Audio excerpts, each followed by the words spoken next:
President Trump is desperate to get involved in the 2020 Democratic primary, and he's attacking everyone from the candidates to Spike Lee. For more on this, it's time for a closer look. Trump demands constant attention, and he can't let anyone else have the spotlight. It's exhausting. He's like the older sibling who's jealous of a new baby. If you spend 5 minutes paying attention to anyone else, you'll turn around and see him stuffing crayons in his mouth. For example, last night's Oscars ceremony did not mention Trump by name once. The closest anyone came was Spike Lee mentioning the 2020 election in his acceptance speech. The 2020 presidential election is around the corner. Let's all mobilize. Let's all be on the right side of history. Make the moral choice between love versus hate. I love that he didn't mention Trump by name, but Trump heard hate and assumed it was about him. When Trump hears the word hate, it's like his bat signal. Someone said the word hate. Alfred, get me my Twitter belt. And once again, Trump had to elbow his way into the spotlight, lashing out at Spike Lee on Twitter. He said, he tweeted this out, "Be nice if Spike Lee could read his notes, or better yet, not have to use notes at all when doing his racist hit on your president, who has done more for African Americans, criminal justice reform, lowest unemployment numbers in history, tax cuts, etc., than almost any other prez." I'm sorry, are you really calling someone else a racist who can't read notes? Every time you read off a teleprompter, you sound like an Amazon Echo that fell in the toilet. Our hope is a word and world. Through their lives, and though their lives, they sacrifice every day for the furniture and future of their children. Controlled by large donors, 10,000 known or suspected gang members. Ah, yes, suspected. As in, I watched the president's press conference and suspected he was having a stroke. Trump can't stand any mention of 2020 without getting involved. For example, CNN reported on Friday that he's already planning on wading into the 2020 Democratic primary. Even though the first votes are still a year away, Trump reportedly wants to sow division among Democrats. New reporting from CNN shows Trump is eager to play a disruptive role in the Democratic primary. And in the words of one advisor, his team is looking for ways to cause chaos from the left and right. One Republican who speaks to him often tells CNN the president wants to get into the game. People may knock him in terms of running the government, but he gets the campaign and can't wait to get started. It's like the tagline for a new sitcom. He's bad at government, but great at causing chaos. Tune in this fall for The President is a Cat. Even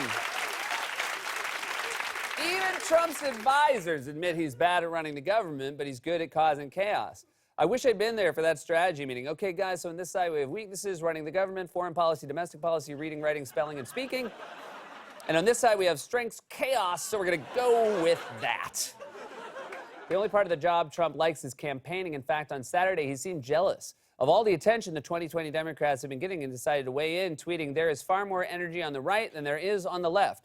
Trump definitely doesn't have more energy than the Democrats. He doesn't have more energy than anyone. You hardly ever see him walking. His favorite hobby is a game where you hit a ball and then you drive to wherever it lands. Trump's new strategy for 2020 comes less than a week after Bernie Sanders officially joined what is already a crowded field. Now, you might remember the first time Bernie ran in 2015. He did so with the typical pomp and fanfare we've come to expect from him. Okay, thank you all very, very much for being out here today. Let me just make a brief comment and be happy to take a few questions. We don't have an endless amount of time. I've got to get back.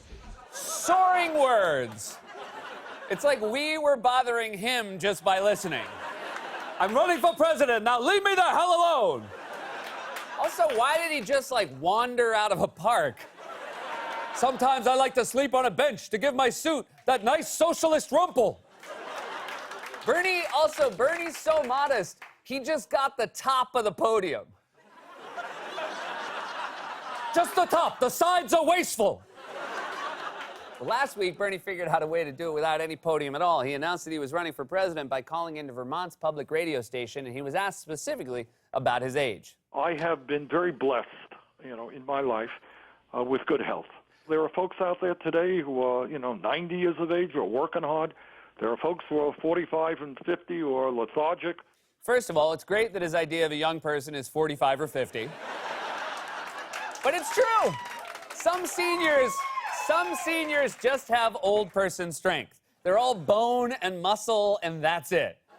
You know the type, the old guy you see at the gym, and you think, oh, that's great that he's getting out of the house. And then he tears his shirt off and deadlifts 300 pounds. Bernie has joined a very crowded field that is likely to get even more crowded. The New York Times lists a total of at least 25 Democrats who are either running for president or have said they might run for president. Look at that. There's so many people on that screen, you didn't even notice that one of them was Aerosmith frontman Steven Tyler.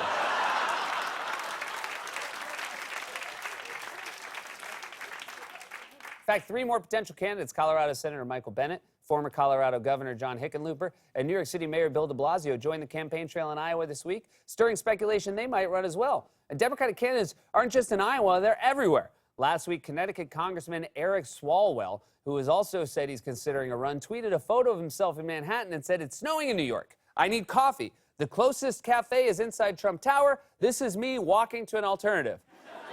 First, as a local, I just want to say thanks for hashtagging New York. Maybe we can get it trending. Second, kudos for walking to another coffee shop. I bet you had to go almost an eighth of a block. I mean, maybe in Connecticut, that's a big deal, but all of these candidates are trying to differentiate themselves to voters, but sometimes all you need is a standout moment on the campaign trail. Last week, for example, Senator Kirsten Gillibrand had one of her own when she was interrupted during a speech at a restaurant in Iowa by a woman who just needed to get to the condiments. I don't think you should back away from the bold ideas that the base and the grassroots care about. Sorry, I'm just trying to get some ranch. Man. I mean, that right there, that is a real solid reminder of how hard it is to run for president. You want to talk about healthcare, gun control, the environment, but at the end of the day, most Americans just want to get some ranch. I mean, you could probably make a pretty good showing running on a condiment-only platform. If elected, I guarantee all mustards will be full, so you never again have to hear that empty mustard farting sound.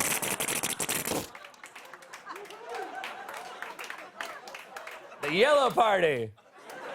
The Democratic candidates are also debating key issues voters care about, like, for example, climate change, and the timing cannot be more urgent. On Friday, Trump announced he was nominating his new ambassador to the United States, a GOP donor named Kelly Craft, who won't even say if climate change is real. Here she is being asked that question in 2017.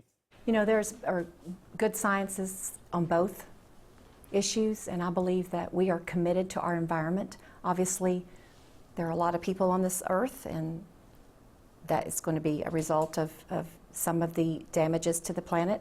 Do you yourself believe in climate change?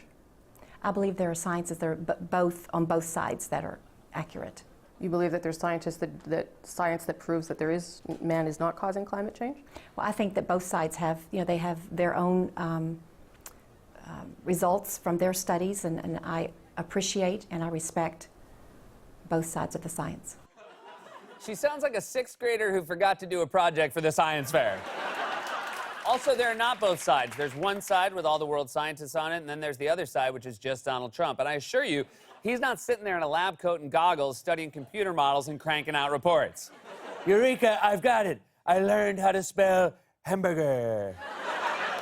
Climate change will be one of several major issues in the 2020 campaign, and they already have Democrats energized. Trump is desperate to cause chaos because it's the only thing he's good at. Meanwhile, most voters are saying, I'm just trying to get some ranch. This has been A Closer Look.